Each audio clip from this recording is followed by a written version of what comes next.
Alright, hello and welcome back to Ashgabat Cats, and let's play that. Today we're taking a look at, well, let me just say that good things happen to those who wait. We're playing Radiant Silvergun. Now, I had long known that Radiant Silvergun was a Saturn game, but the problem with Saturn games is that, well, they're really hard to emulate. I remember way back in the past, like, yeah, okay, I could get away with emulating a Saturn game, but as time went on and the programs got older and SSF it's just not up to snuff. But look at this. Radiant Silvergun was an arcade game the entire time. We don't need to bother with stupid SSF and loading an ISO or whatever. We can just get right into the game. So let's take a look at Radiant Silvergun.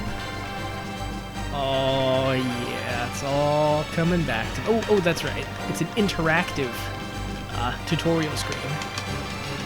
So a lot of shoot 'em ups. Let's turn up the volume. Teach? Alright. Sorry, you didn't see anything. So a lot of shoot 'em ups have power-ups where like you kind of grab one type of shot and you grab another type of shot. Well, Radiant Silvergun, you start with all three kinds of shots. And then you can even press more buttons and you can do them in various combinations and you can get all shots. You can even press all three like some sort of rube, and then you have a sword, which is, I assume, great for points but terrible for survivability. I'm of course a noob, so I love the homing shot, but we'll see what we can do. Alright, so this was made by Treasure, who frankly really knew how to make a game. Other games by them, you've got Gunstar Heroes, pretty darn good. You have, their beat 'em up. What was that called? It's not Gunstar Heroes, Dragon.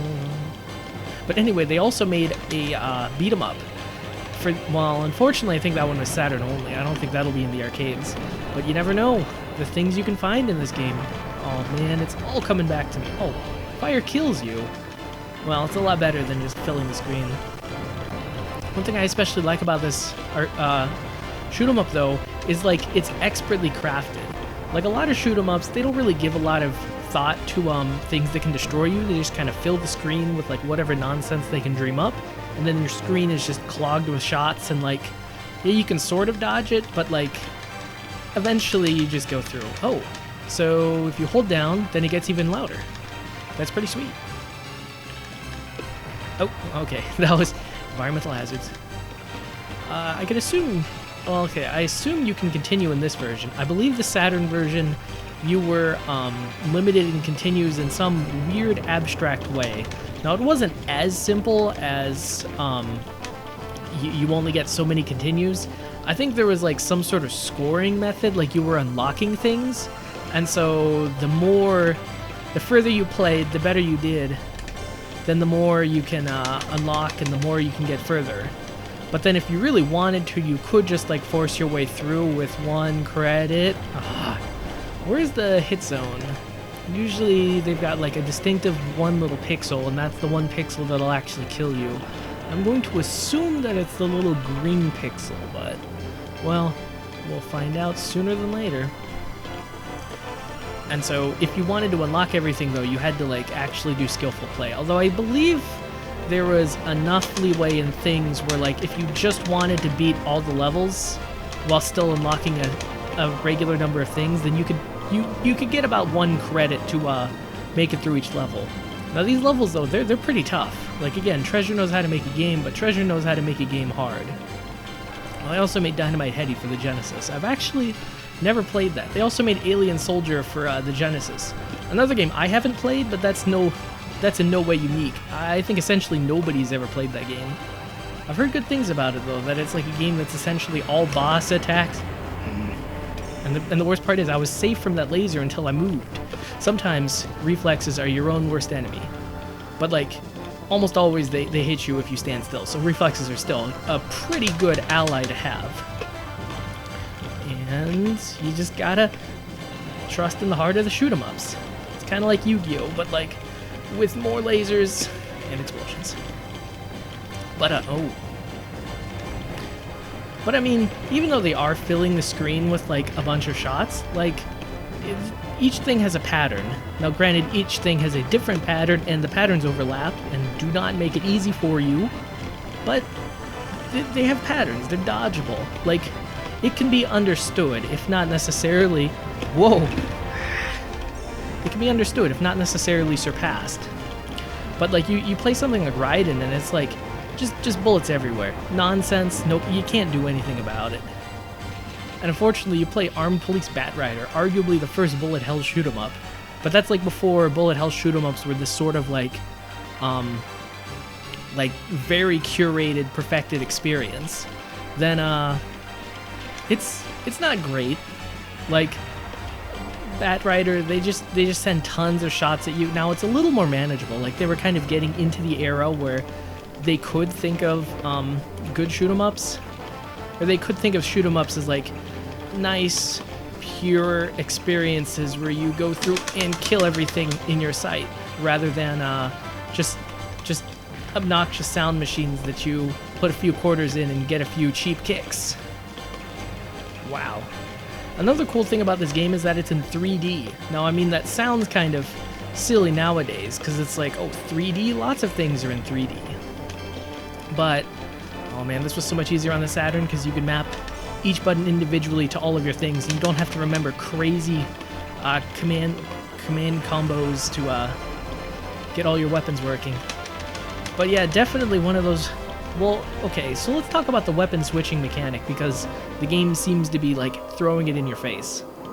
So a lot of shoot 'em ups, you can just pretty much hold down your fire button, and that's all you need. That's all you'll ever want in life. But this game aspires for more. So the deal is, again, you have 6 different weapons that can all be activated through various button combinations. And the whole idea is, the game is going to throw a lot of scenarios at you, and in certain scenarios, one type of shot might be the best. In other scenarios, a different type of shot might be the best. And, now, that sounds good in theory, and a lot of other games would probably leave it at that and then not give so much thought to the scenarios. But no, Treasure, they go the extra mile. They are going to design like as many different scenarios as they think they can, just to kind of force you to use every type of bullet shot imaginable. Now, I will, of course, well, okay, you know what they say, you can't teach an old dog new tricks, and I am what might be considered an old dog. So I'm going to, of course, try to use the most standard shot as much as I can. Not necessarily because I want to, but just because one button, one kill, one quarter, that's just my philosophy. But I do like that sword, though. So one thing, well, okay, the different shots, they have different properties, and like some of them kind of overlap. Like, check out this homing missile beacon weapon. Like, it kind of homes in, and it like hurts a little. Now let's say I hold down A and B. I get a different like homing shot beacon weapon thing, and like, what's the difference? And then I hold down this, I get a different kind of homing shot beacon. This guy's gimmick is that you have to hold down, lock on, then let go, and then your craft will shoot a few lasers. Now I'm sure there's various differences, like this lock-on one is like really hard to use, so I bet it does the most damage. But I mean, for the most part, like it's just a lot of locking on. It's like, which one's the best? I honestly don't know. And I couldn't really tell you. Well, I guess this one's not so bad, and it's essentially the same as my A button. Although, I mean, nothing beats the familiar thrill of just sending a whole screen of lasers back at your enemy. Alright, let's see. So now he's gonna... Well, I thought he was gonna do the laser beam, but no, he's mixing it up. Well, actually, so this gameplay might seem like a little bit weird. It's like, where did this all come from? But if you've played Gunstar Heroes for the Genesis, you already kind of know that Treasure have a thing for like setting up interesting gun types. In that game, you could mix and match between 2 abilities up to, I think you get like 16 at least different types of shots. And so you can kind of think of it as like a Kirby type style where like, well, okay, Kirby, you suck up these powers and then you kind of combine them with each other and you can make, well, okay. Original Kirby, you suck up an enemy and you acquire their power, and so you can use that power against the enemies. Kirby 64, you could suck up an enemy, but you could shoot that power's essence at an enemy and then create a double power. And so the double powers would kind of abstractly incorporate elements of both weapons. And that's also how the Gunstar Heroes ones works. It's just, it's a little less cumbersome because you don't have to like actually suck up the enemy. You kind of use these energy orbs that you find here and there. And the game is more than happy enough to give you some energy orbs. Oh, I remember this boss with the pillars and the shooting, and I think you can actually destroy the pillars, or maybe the boss destroys the pillars. Well, I remember this boss a lot because this is where I would get stuck in the Saturn version. You gotta hide behind the pillars to shoot the boss. And he also kind of looks like a Landmaster tank, but that's a little bit neither here nor there. Oh man. Well, I'm sure we all kind of have our one, quote, favorite moment of a game, but it's like, really, it's the one part of the game you like remember, the one part of the game that sticks in your mind. Not because it's the most memorable, but that's because when you sucked when you played the game or whatever, you're just trying to learn how to play, like, that's the one place you always got stuck. And I gotta say, well, I don't think I ever got stuck on this boss. I think it's more that this boss comes right before the part where I always get stuck. Although that's not to say this is an exceptionally easy boss. This boss is very weird because the gimmick is like so easy to explain and it's so easy to understand, but the ways they kind of make it work, like, I'm not sure if you're paying attention, but the boss doesn't always just stay in the middle, so you can't just like dodge him by going around in a circle, although that works pretty darn well. You have to kind of be careful because eventually the boss gets to like the top of the screen and like, well, you can't circle around him if he's already at the top. Oh, and you gotta pay attention to the pillars. You can't pay too much attention to the boss. Okay, maybe this really was this place where I got stuck, because this is actually pretty tough. Oh, that's right, and the pillars are moving, so you have to like time your movements so you don't get crushed by them while you're trying to dodge the boss. Oh man, but if you're into like difficult shoot-'em-ups that like require skill and that are expertly crafted, this game is where it's at. Other places to look are Anything by Cave and Mars Matrix. Oh. Jeez. Well, I'd say I'm nowhere near as good as I used to be, but, well, I don't even think I'm as good to say that I even compared to the same person. Although, again, with the Saturn version, then you play over and over and over and over and over, and, like, memorization really does help, when, especially with the repetition, so eventually you can kind of get your way through. Now, oh my god, oh, that's right. So this is stage 3E. If you're wondering, like, haven't we been in stage 3 a long time? It's like, the answer is yes. Yes, we have. Well, okay, now that I think about it, is it that each individual numbered stage is like a gauntlet, or that there aren't, like, there aren't, like, different numbered stages, it's just, well, I don't 100% remember the naming scheme, but I do remember that, yeah, these stages can be pretty darn long, and especially if you're on limited lives, then that's not what you want to be hearing. Okay, see, so this, like, wide thing, it kind of spreads out, and then it's exceptionally good against these sorts of enemies. Ooh, weapon bonus. Oh, that's what it was. The Saturn version, it gave you some sort of currency, but the currency was based on, like, points you earn. So as you see, as we kill enemies, that we get kind of like a combo going, and of course you get way more points for killing things with the sword. Oh, that's right, no refuge. Oh, in each of the boss screens. So this game is very notable for having like a boss warning screen before each boss, and I feel like that really works to like amp up tension. And it also kind of helps because like you give the bosses different names, and you're like, you don't have to say to your friends like, oh man, I got stuck on that boss. You could just say their name and like a curse under your breath. It's like, oh my god, Red Fiddler. I cannot beat Red Fiddler. And then your friends kind of look at you and they kind of commiserate. They're like, neither can I, man. That guy is cheap. And then eventually you figure it out and you go to school and you're like, oh my god, I beat Red Fiddler. And then your friends are like, dude, Radiant Silvergun is so 2 years ago. Not that I'm saying it took me 2 years to beat Radiant Silvergun or anything. I'm saying that because I never beat it. Oh, jeez. I really love like the various different types of enemy attacks. So as you see, it's sending like light snakes after us, and like, now the light snakes themselves are not necessarily difficult. It's navigating through the hail of bullets while the light snakes are coming at you. Now, really, the light snakes are just there to restrict your movement. But, like, again, like, why are they restricting your movement? It's because the boss has, like, this huge... Oh, okay, that was a little cheap, light snake. But the boss has this, like, huge cannon that shoots straight down. And that is going to just completely wreck you. But, of course, shoot 'em up 101, you stay away from the middle of the boss, because you know they've got that giant laser. You know they're gunning for you. So what you want to do... Oh, that's what it was. Okay, so each stage is long and has a bunch of different parts. But then it's also branching paths. And then, oh, that's right. And then, oh, I think the buttons are color-coded, and if you kill certain enemies with certain buttons, then you get more points. They followed up on that concept a little more in their next game. Ichiran. Okay, this is gonna take Ikaruga. That's right, but I'll talk about that in a little bit later. But anyway, the branching path structure. Oh, that's right. So I mean, each of the paths kind of branches, but like they have different stage names, and it doesn't go in order. So as you saw, we just completed stage 3, and then there's like stage 4 and stage 2, and you're like, stage 2, isn't that in the past?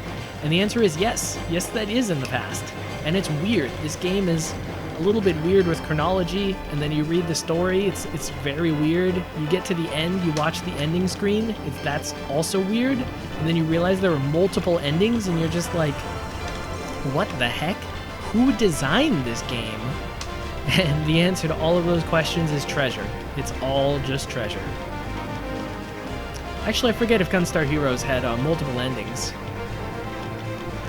Okay, I'll give them credit. Like, at first you might think this multiple weapon thing is kind of cumbersome, but as you play a little bit more, as you become more experienced with all of it, then it grows on you, and eventually you can kind of figure it out. And especially with the 3 buttons versus like the Genesis or the Saturn's like 6, I kind of prefer the 3 button thing, especially because like essentially all controllers will have 3 face buttons at least, but not all controllers have 6 face buttons. Now I mean the Saturn does, but like, what are you going to do? Find a Saturn controller? There are various USB controllers that have the Saturn like layout, but I mean not all of them work great.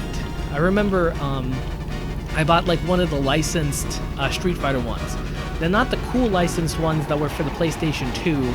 One of the licensed ones that was just USB. I mean, I guess technically it was for the Xbox or whatever. Oh man, that was back in the heyday of Street Fighter 4. Oh man, do you remember when Street Fighter 4 was new? I'm not talking about like when Arcade Turbo Street Fighter 4 came out, or when Street Fighter 4 Redux came out. I'm talking original mainline, original Street Fighter 4. Oh my gosh. I feel like that kind of was like a research or a revitalization of the fighting game industry. Wait, thinking back. Oh no, that had to have been before I started Let's Play a No-Name MAME Game. But like, kind of around that time. I guess, yeah, 5 years? Can you believe how things have changed? Because now Street Fighter 5 comes out, and people are like, oh my gosh, it's too much 3D Street Fighter. And it's like, what are you kids talking about? 6 years ago, there literally was no such thing as 3D Street Fighter. How times change. And then everybody always complains about everything anyway, so I guess in a sense, times never change. But anyway, back to this game. So I guess I could talk about Ikaruga. And so that game's concept was you're playing as a ship, you've got opposing polarities, so you've got like a black color, you've got a red color, and maybe it was blue. Anyway, your ship is 2 colors. Every enemy has one of 2 colors, and so you got to kill the enemies with the opposite color. But if enemies of the same color hit you and you're in that color, then you don't take damage. It's... Describing video game mechanics is always really weird, because like, video game mechanics are not like an abstract mind sort of thing.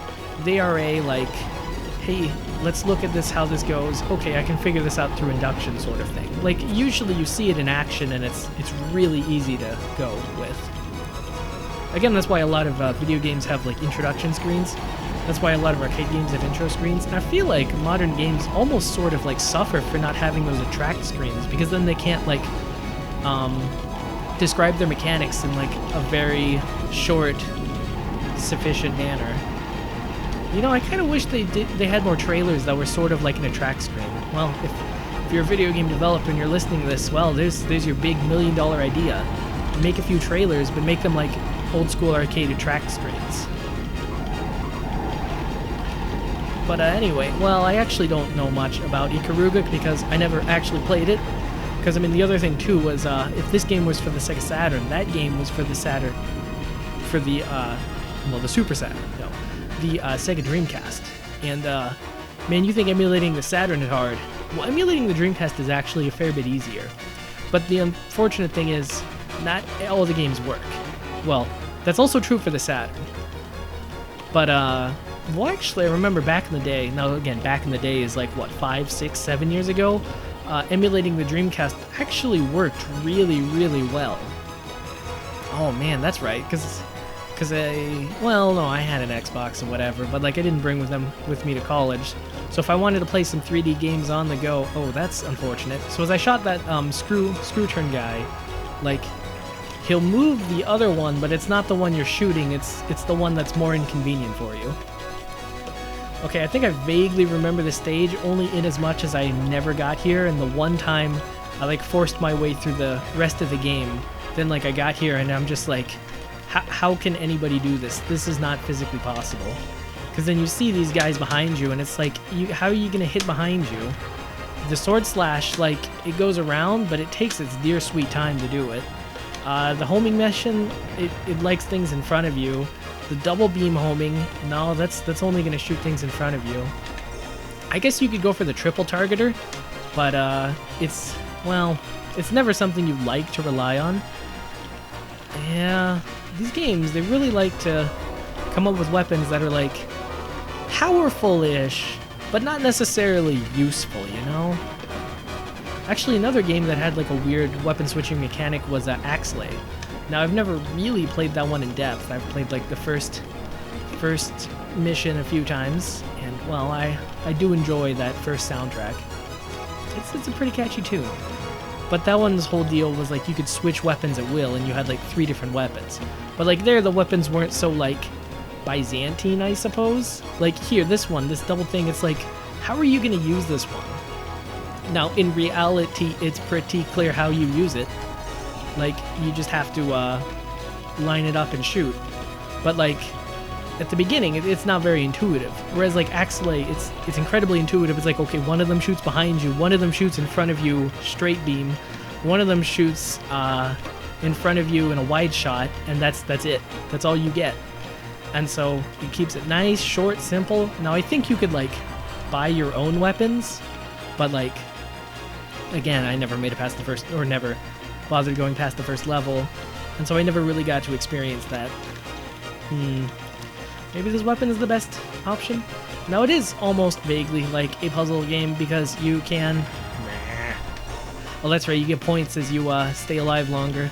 I'm remembering all the bonuses. Like, it tells you all the bonuses Super Smash Bros. Style. Like, if you play through the Super Smash Bros. One player, then after each stage, then it tells you various points you've earned, and then it gives you short, sweet little descriptors for like what you did. Like taunting a guy at the end, you get 100 points. KOing without dying, you get like 10,000 points or something. And so if you want to, you can kind of compete on all the points. And I think Radiant Silvergun did that on you. It would kind of rigorously grade you and then give you points. Wow. Yeah, I think when I criticized like Darius Gaiden for like being sort of indistinct, like this is distinct. Like that one level where they trapped you in the box and then ambushed you from all 4 directions. Yeah, okay, I'm gonna remember this. I'm gonna have nightmares about this someday. I'll be playing like a completely unrelated platformer, and then I'll be like boxed into a little box, and then it's like, what are you gonna do? How do you handle this? And that will haunt me for the rest of my days. But then you play like Darius Gaiden, it's like, okay, it's the one where there were a lot of enemy ships, and then there was a fish boss, and it's like, dude, that's literally all of it. Huh. Does the lame lock on? Oh, I see. Lame lock on. I think it shoots on its own. Oh, maybe it does. Oh, okay. So I guess lame lock on, well, again, it is very lame, and I think the shots are even weaker than B. Like, even weaker than the green lock on. But they do hit all around you, and most notably behind you, so I guess if you want that behind you coverage, then that is the way to go. This is definitely going to be one of those games that keeps track of all of your credits and takes each one personally. It's like, why can't you be better at this game? Knowing full well that, like, you could, knowing full well why you use so many credits. But, wow. Wow. I'm like, I don't know, 10 minutes in and I'm already mentally exhausted because it's just throwing just so many new things at me and, like, having to adapt. Like, you see this challenge. Like, this challenge, it's so clear, and yet... So, they'll shoot the big red ones to kind of block off your path, but then you've got the blue guy breathing down your neck. And, like, you're very cognizant of the blue guy because, well, the beams he shoots are really big. The red ones, you're sort of cognizant about. Like, you can kind of ignore them, and most of them miss. But then the green ones, though, the green ones are sneaking around, and so, like, if you try to find that one safe spot and hang out there, then the green ones are just gonna snipe you right from the corner. And so that, oh man, that is the stuff shoot-em-ups are made out of. Forget Lightning Fighters, this is the game that I want to go through and beat.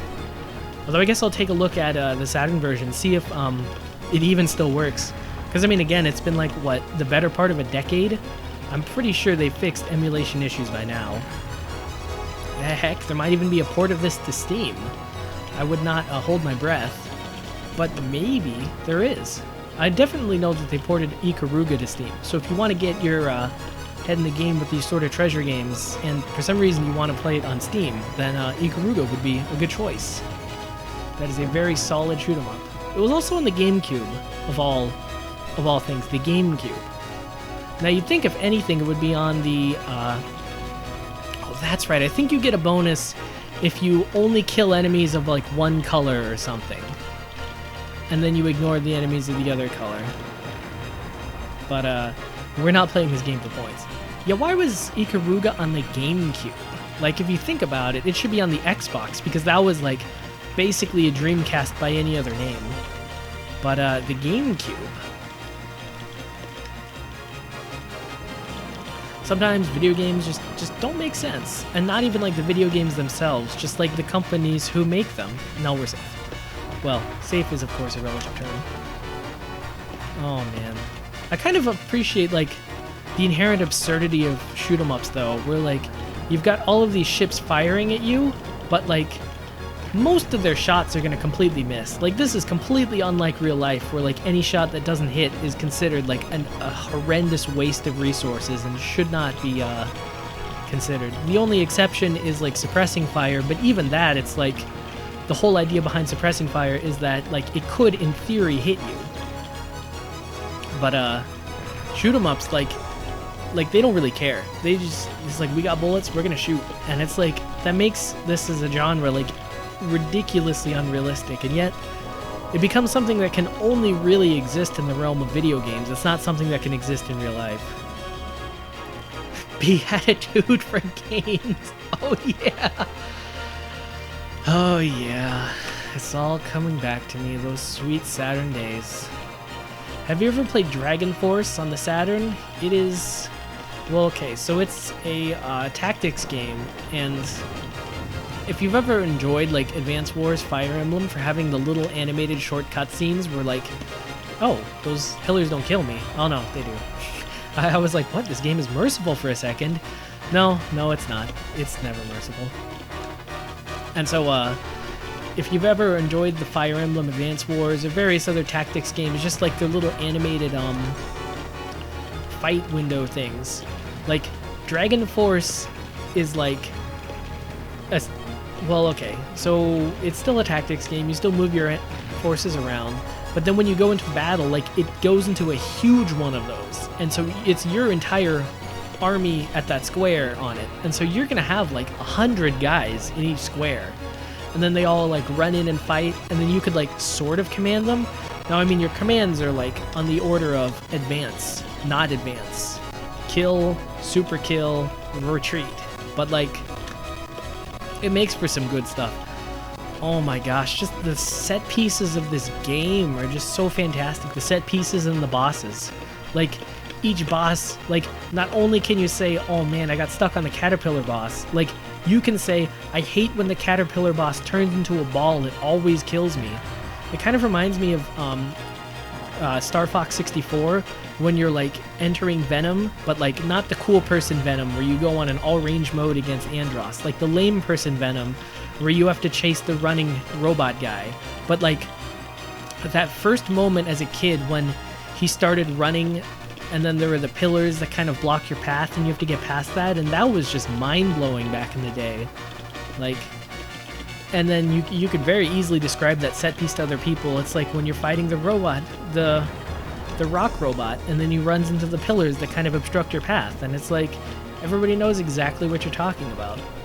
And so that was like one isolated cool moment from Star Fox 64. I mean, it had others, but there weren't necessarily a lot of them. It wasn't like every boss fight was like an amazing succession of them. Like, we've already gone through 2 or 3. It's like that moment when the boss kind of uncurls and like goes at you, except for Sirius this time. It's like, oh my god, this is the stuff games are made out of.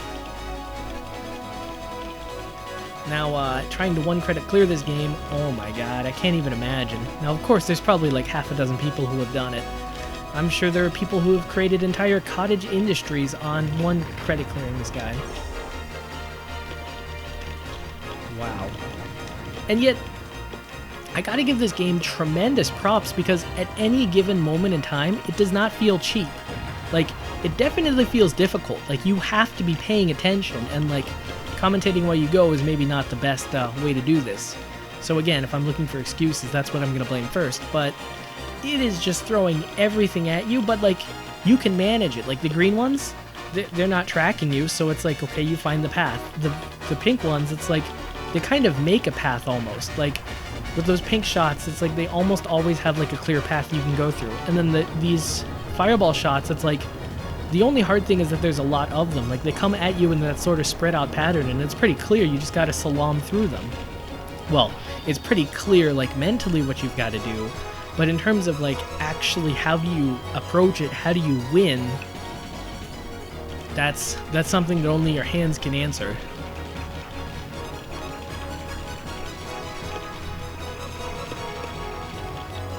Actually, yeah, hope you were checking out the music there.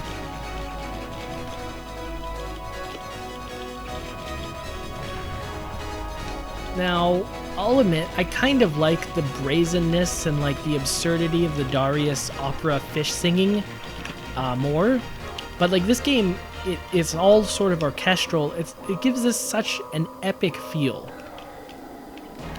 Like, it makes it feel like you're just fighting like one thing after another after another. You like, if you've ever seen Star Wars, and you know that scene when like Luke kind of flies through the craters of the Death Star and then eventually shoots the proton torpedo, it's like that was like one coherent epic movement at like the end of a whole movie of epic movements. It's like that is this game, except we're not even anywhere near that like specific scene, that specific climax of a scene, but like we have already had moments that have sort of topped that in terms of like epic feeling, and yet there's only going to be more and more and more.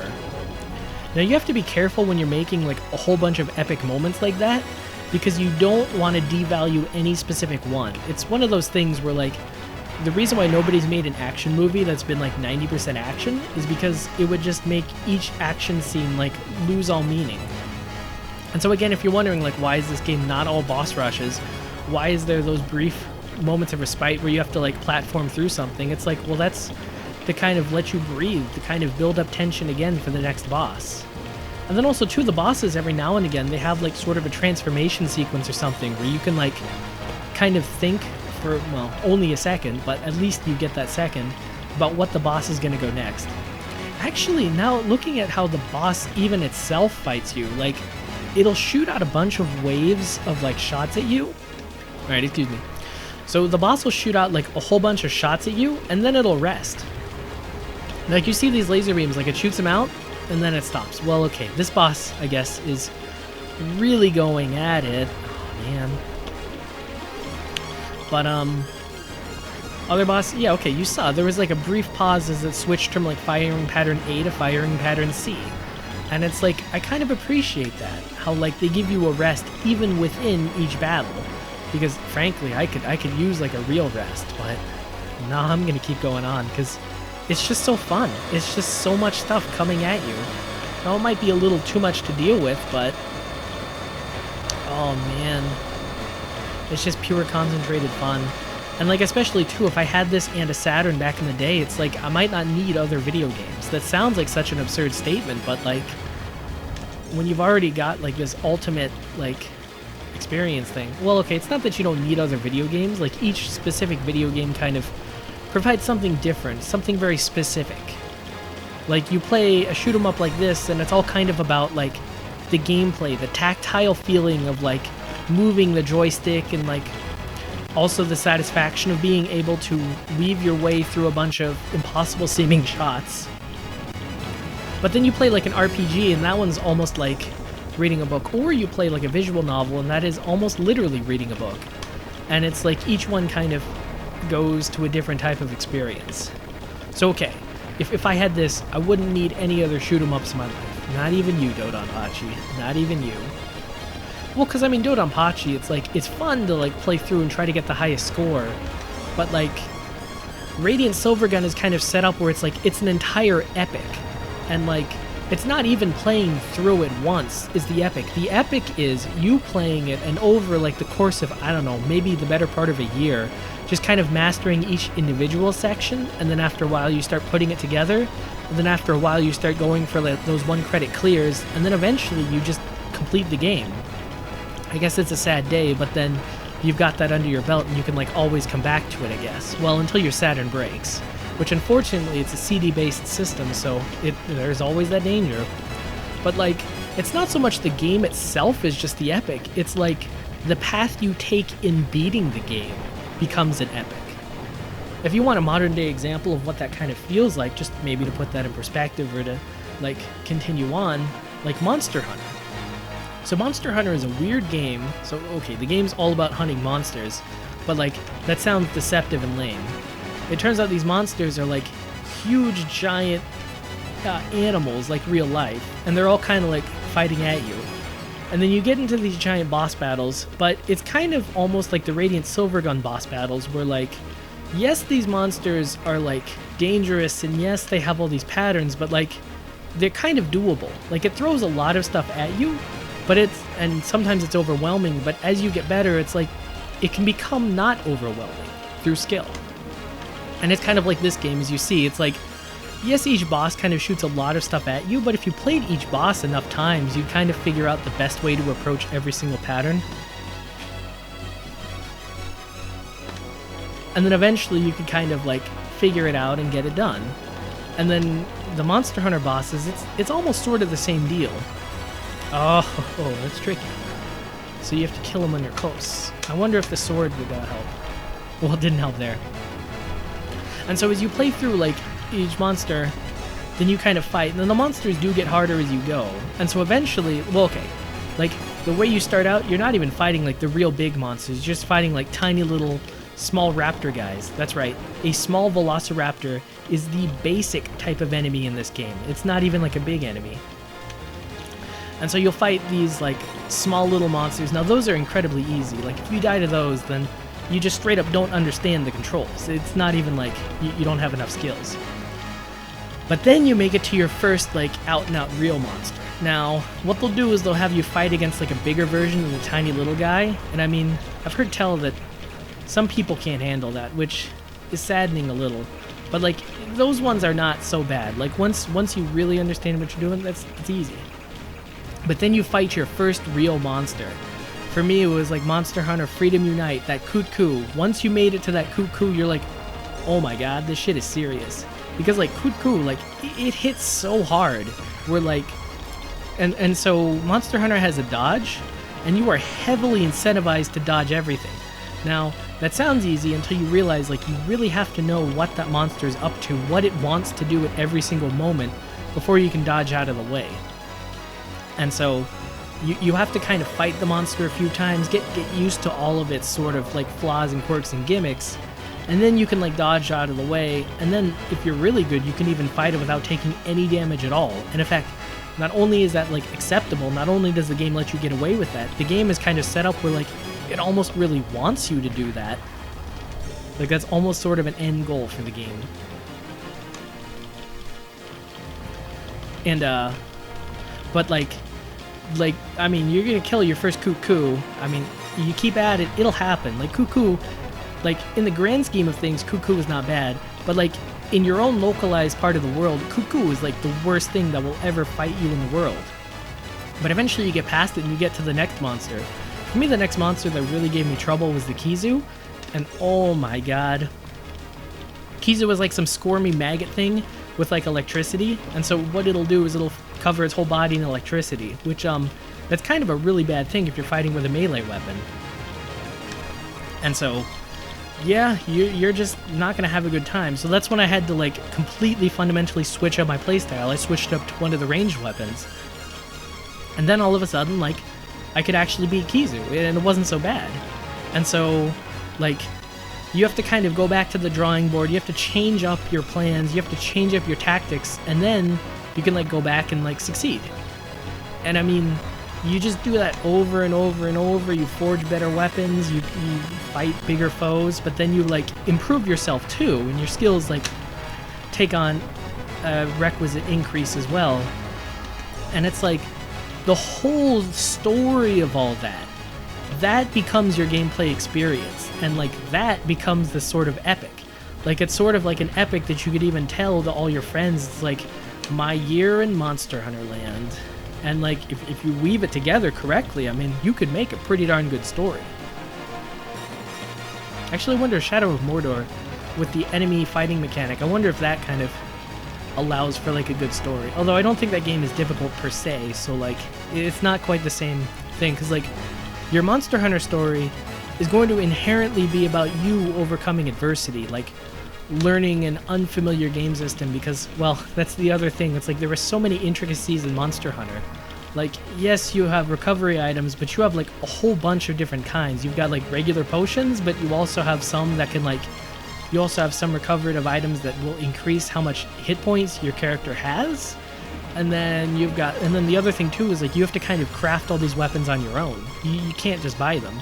So like you have to understand how to make all of these, so you have to understand like what there are, how to use them, but you also have to understand like how to make them. And it's like, now that I felt like was an unfair death. Like I just died. Like there's nothing even around me. But anyway, you learn like all this stuff, and you kind of eventually get inundated with the system, and then you just get better. And you like learn it all, and then it's easy, and it's like, wow. Like just think of all those things, but then you have a bunch of moments where you think back and you're like, oh man, this would have been so easy if only I had known this. Like, to give you an idea of like how ridiculous things can get, you can straight up make bombs that you can shoot at your enemy. Well, not really shoot, you have to kind of set them up as like a stick of dynamite and then set it off. But like, you can make bombs to destroy the monsters. And like, you have to figure out when's the best time to use the bomb, how to make them, but like, just that first moment when you learn that there were actually bombs, it's like, that probably blew your mind, because like, that's crazy. Alright, so we are in 5A. I want to say this is the final stage, but I know better. Yeah, what the heck, we're still recording, let's keep going. And so, like, not only does it become like a journey of like getting better, it becomes a journey of knowledge and learning more, and there's just so much. And I can feel like this game, like, even though this game is way more basic than Monster Hunter, like, there's still a fair bit of stuff here. Like, you've got the 6 different enemy weapon types, and so you can learn like when best to use each enemy weapon type. Oh, that's weird. Oh, these things don't, oh, okay, they have to go to the top of the screen. That's unusually generous of this game. And so you can learn like when's the best time to use each enemy type, when's the best time to use each weapon type. Oh, but there are some intricacies because there's the whole scoring system. And so you start learning like what's the best way to get a score, like what are all the secret ways to get points, and so on. And you just keep playing over and over and over until eventually, like, not only are you a pro, but it becomes sort of like a safety blanket for you almost. Like, you just can't go through life without this game. Just knowing this game exists, and is always in your Saturn, and you could always just fire it up if you want to. Like, no matter what kind of stuff life throws at you, you've always got Radiant Silvergun there in your pocket waiting to be good.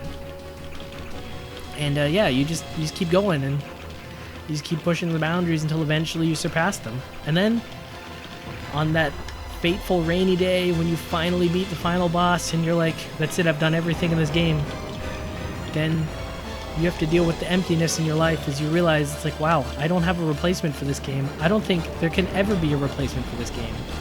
But keep searching, keep looking around, because you're going to find a replacement for that Radiant Silvergun. I mean, there aren't so many shoot-'em-ups made every now and then, but every now and again someone accidentally makes one. Some of them are good. I've heard there's a bunch of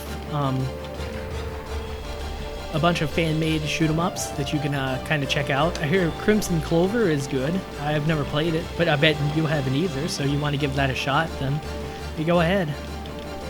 And then you can always like dig through the old eras of games. Strikers 1945 was just released for the Switch. That's right, I just dated this game even more than the date on the side already has. Like, there's always going to be more games. Maybe not games right away, but there will always be more games that you can eventually play, so don't worry about it, even if you finish a game. Like, there's going to be more. There's going to be more. And of course, there will always be more No-Name MAME games. Until 2023, when they finally deem arcades obsolete. Now, hopefully this day never comes, but again, in the United States, I hear tell that they just straight up don't have arcades anymore, and that's a scary thought. Like, no more arcades, no more social areas where you can like go and engage in gaming with other people.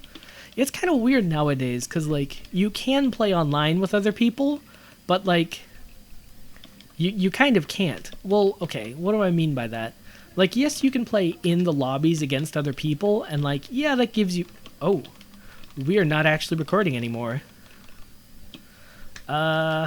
Whoops.